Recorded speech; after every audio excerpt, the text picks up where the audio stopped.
Before we get going into the video, my name is Brando. For the new viewers, I'm the founder of Brandlux Media. We are an e-commerce growth agency. We've been able and so fortunate to work with 100 plus partners. And so the reason I started this channel is to document every framework that I know is proven to work and that actually work, so that you can get some value from it and, hopefully make your business a success. With no further ado, I hope you enjoy this video. Hey, how's it going? This is Brando from Brandlux Media. And in this video, we have a banger because I'm going to bring you through the exact same infrastructure and strategies that we use to scale a client all the way up to $350,000 per month in just 3 to 4 months. So it was a super exponential and aggressive scaling procedure, and I'm going to bring you through the exact same step-by-step processes and systems that we used. So with no further ado, let's get right into the video.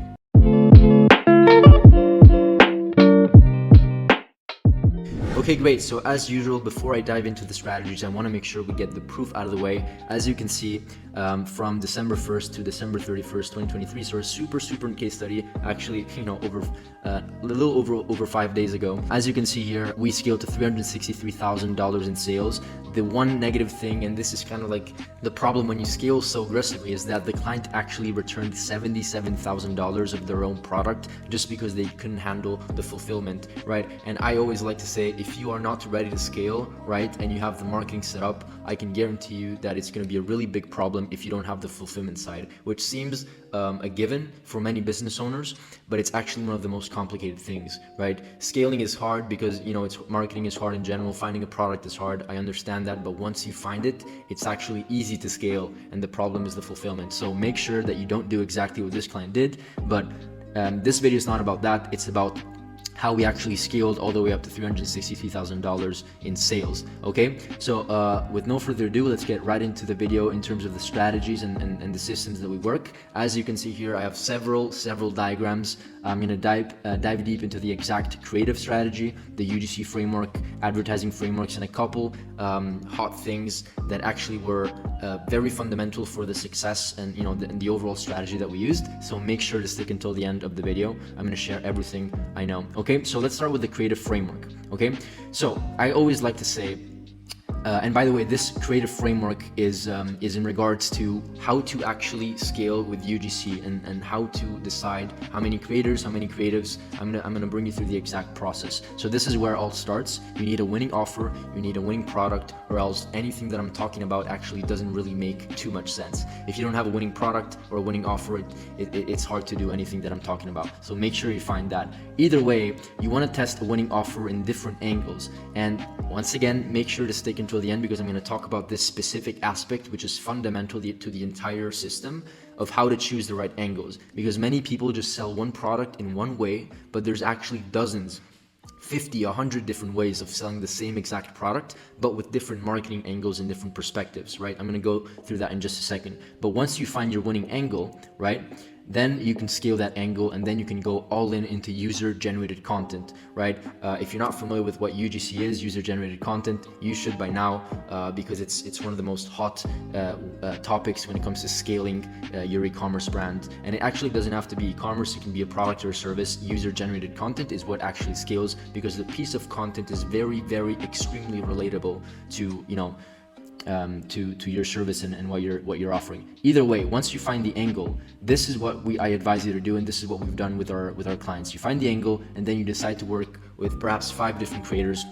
And of course, if you haven't noticed yourself, the green, these boxes are green because it's a proven concept that worked. The other creators the other boxes that are blue are just concepts that did not work and were not maybe profitable, right? So the green ones are the ones that are proven. So invest into UGC only once you have a winning angle and a winning offer. By the way, how do you even know that it's a winning angle? The moment you turn on the ads, they're profitable and they're ROI worthy. If they don't have an ROI, once again, I would keep the UGC portion after, because it's expensive and it can get very time consuming at the same time. So find your UGC creators, have them test 2 to 3 different hooks.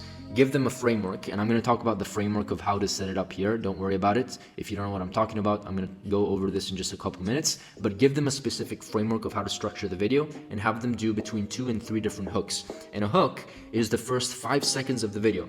And the first 5 seconds of the video, when it comes to social media ads, are typically the most crucial component. And essentially what it is the first 5 seconds. So once again, you partner with a creator, you give them a framework, and you tell them to create 2 to 3 different variations at the start of the video so that you can split test those variations, right? So once again, we have them create around 5 videos. If you can't afford 5, maybe do 3, once again with 2 to 3 hooks, and you find the winning concept that works. And once you find the 2 creators that work and the UGC videos that work, you've tried to replicate with 5 other creators the same exact framework, the same exact script, right? Similar hooks, and most importantly, similar creators, right? If you can find the same exact creator, right, or a very similar creator that has similar physical characteristics or speaks in a very similar way, then this is going to increase the likelihood of the actual UGC video to perform just like the previous ones. So this is kind of like the creative framework, a 30,000 foot view on the top. Okay, so let's talk about the UGC framework. And here,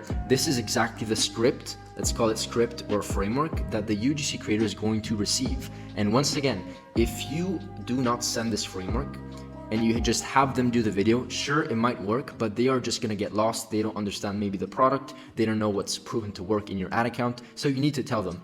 Now, don't get me wrong, don't send them scripts. The reason why I have a bunch of words here is because it's for this example in this video. So I've actually written down the word by word. That is essentially, these are the words that the UGC creator could potentially say. But don't send them the script, because if you send the script, it's gonna sound scripted, and the video is not gonna end up, being a good video. It's just not gonna feel natural, if you know what I mean, okay?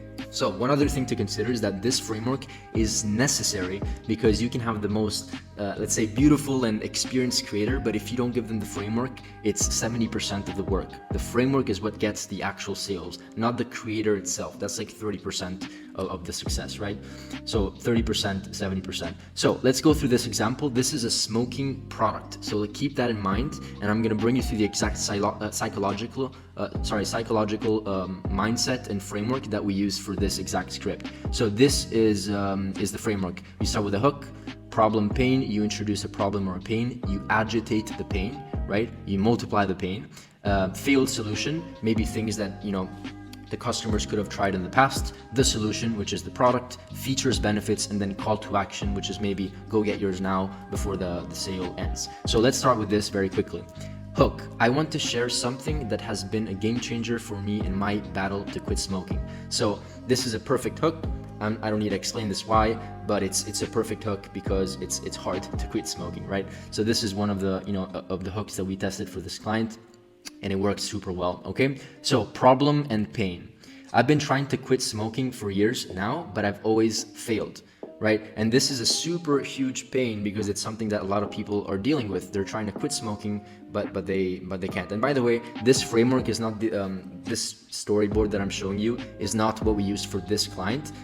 That's private information. It's NDA. I can't show you everything. This is something that we used for another client that actually got similar results. So here, agitate the pain. Even if I managed to go without smoking at home or work, as soon as I would go out with friends, I couldn't stop myself. Another agitating the pain. Plus, I spent way too much money on a habit that was destroying my health. So these are just additional ways to just increase the pain level, right? If you are able to increase the pain level, it's going to trigger people, and it's going to allow them to watch more of your videos, and therefore increase your click rates, and therefore increase your advertising costs, and therefore decrease your cost per acquisitions, right? So we want to do everything that we can think of to make sure people stick around on our videos so we get better CPMs and better costs, right? So failed solutions. I tried so many things to quit smoking, nicotine patches, gums, but nothing happened. And why do we have failed solutions? Because long story short, many, like the ideal customer, probably tried different solutions in the past. So we want to put them in the script so that there's a higher level of resonation, and we're answering their objections, saying, yeah, it's not the nicotine patches, it's not the gum, it's something else that you never heard of. And this is where we introduced the product. But then I stumbled upon something that changed everything for me, and it's the product thing. Let me tell you, it's not just another product, it's a lifeline of those of us fighting to quit smoking. So once again, this is the solution, and it triggers people, and then you have features and benefits of the product, and then a call to action. You can read through the script yourself. But once again, let me know if you have any questions about storyboards and frameworks, but this is 70% of your success when it comes to UGC in general. Okay, let's move on to the advertising framework. Now, this is where it gets interesting. I know a lot of people that have a bunch of different campaigns, probably have an ad account full of like 20, 30, 40, 50, 100 different campaigns, and it's just a complete mess. And maybe that was the way to do it in 2015, maybe also 2018, but now that we're in 2024, there is definitely a lot more of a simple process to set up your advertising framework. So this is what I would do if I were you, and this is the exact same process that we use for the client. We have 3 campaigns, okay? Maybe we can end up doing going up to 5 or 7 if we want to test multiple different things, but we like to set up 3 different campaigns. One for prospecting, and it's a CBO, campaign budget optimization, right? And we have a retargeting CBO, so same type of campaign, but it's for retargeting. And then we have an advantage shopping campaign that targets both bottom of funnel and top of funnel, so both prospecting and both retargeting at the same time. Let me go through this example. Now, what a CBO campaign does is that it allows you to adjust the budget on a campaign level, and Facebook will choose where to spend the most of the budget. And because Facebook or Meta is so intelligent and has so much data and information, I'd just rather let the machine learn and do its thing and decide whether they want to spend most of the budget in interest 1, 2, or 3. So this is, once again, a campaign that you can set your own budget on a campaign level. The most important thing here, and this is crucial, is to exclude retargeting audiences, because if you don't exclude retargeting audiences, Meta doesn't tell you, but it will do whatever it takes to get the low-hanging fruit. We don't want to get low-hanging fruit from prospecting, because prospecting, as it says itself, is top-of-funnel campaigns. People that never heard of your brand, never engage with your brand, and have zero understanding of knowledge of who you are, what you sell, what is your offer proposition in the market, everything. So we want to make sure that we exclude retargeting, because here is where the retargeting is going to go. This is where retargeting is going to go, not over here. So exclude it.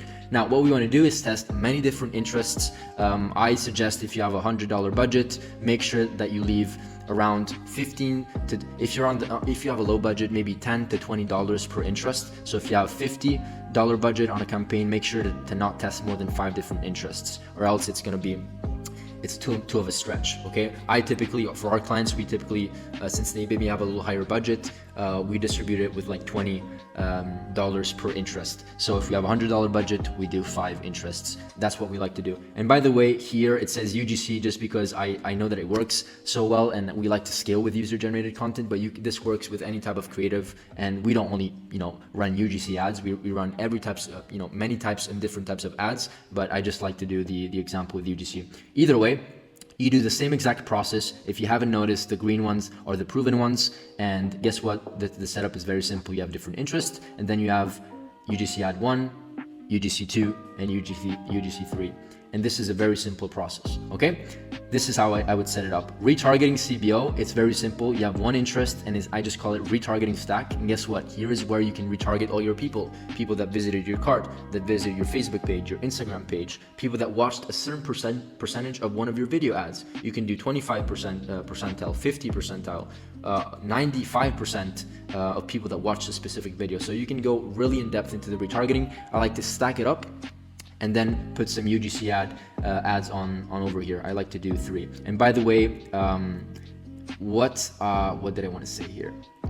What's important is that you also have ads that are relevant to who you're targeting. So what I like to do is that if people are in the retargeting pool, perhaps they have multiple different objections that have not been answered, and so these UGC videos or these ads in general can go ahead and target that specific objection that can push them over to actually go on the website and complete their purchase. So typically these types of ads are slightly different than the retargeting ads. We've done both, don't get me wrong.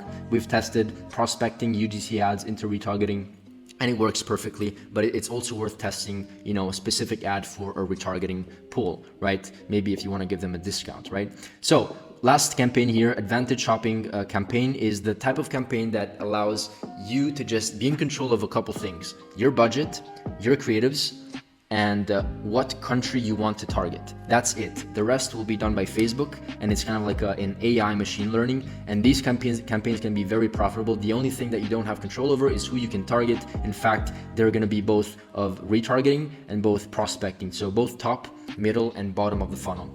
And I like to leave this campaign because many times it outperforms both retargeting and both prospecting. And I like to leave it on, and if it doesn't work, maybe duplicate it, but I always like to have an advantage shopping campaign if your account allows it. Okay, and I say your account allows it because many accounts, if they start fresh, it's actually a feature that has to be enabled over time. So if you don't have it, don't panic. It's probably going to pop up in 1 or 2 months or so. Now, last thing that I want to talk about is testing new angles. Remember when I was talking about angles over here, which is one of the biggest and most important contributing factors, testing new angles.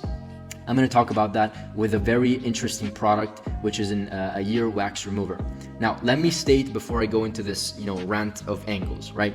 Instead of only testing interests, as I say over here, and audiences, which is what everybody does, test multiple marketing angles.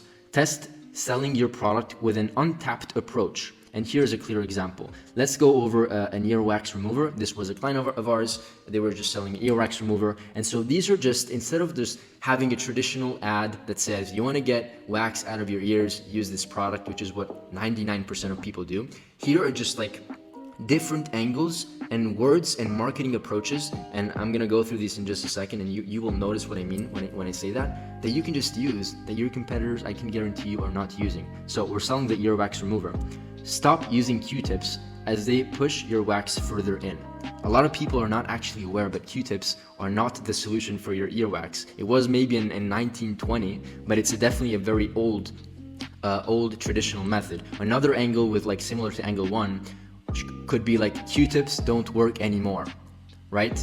And it's the same exact angle. So we're saying something that they use, which is Q-tips, and we're just eliminating that and coming up with a new solution, which is your product, and that solves their problem. Angle 2, are you tired of dirty AirPods? Right? This is a huge angle because a lot of people, once again, they talk about, okay, here's a product to clean your ears, but what about here's a product to clean and to make sure your AirPods are not dirty? And I can guarantee you, everybody at one point have pulled up their AirPods and have seen earwax on it, and it's pretty gross and it's pretty disgusting. So this is another angle. Another angle to test on this earwax remover product could be, my husband bought this to see inside my ears. So like a couple and type of relationship type of product, or I buy it, I also buy it for my partner, we look each other in each other's ears and remove wax. So that's kind of a funny angle. And I have a client that actually tested all these 3 angles. The AirPod angle was the one that was the most profitable one. It was crazy. I have a crazy case study actually where the client himself alone went from 0 to like $30,000 a day in revenue in just like 2 or 3 weeks, which is really absurd. And the earwax remover product was already saturated, and he was able to untap and find this winning angle just by testing angles. And it's what a lot of people don't do. Once again, they just stop with one angle, and if it doesn't work, they give up. Test multiple angles. Okay, so this is it for my video. I hope this was valuable. I know that I rant a lot about marketing, but it's because I get excited about it. Once again, here's the proof. No BS. $363,000 in revenue in 30 days. Super recent case study. Let me know if you have any questions, and let me know also what topics you want me to discuss so that I can just do a video next week about it. Either way, let me know if this was valuable to you. Like, subscribe, and see you in the next video. Bye. On a side note, before I end it off here, if you actually own an e-commerce business and you want your business and your brand to be audited, we can just hop on a call, hop on a free strategy session with myself or one of my team members, and we can pretty much have a conversation about your roadmap towards next year and how perhaps you can reach your goals. The conversation is very laid back. It's honestly just to understand if there's an opportunity for us to do even business together one day. Okay? With no further ado, thank you once again. And who knows, maybe see you in the next masterclass.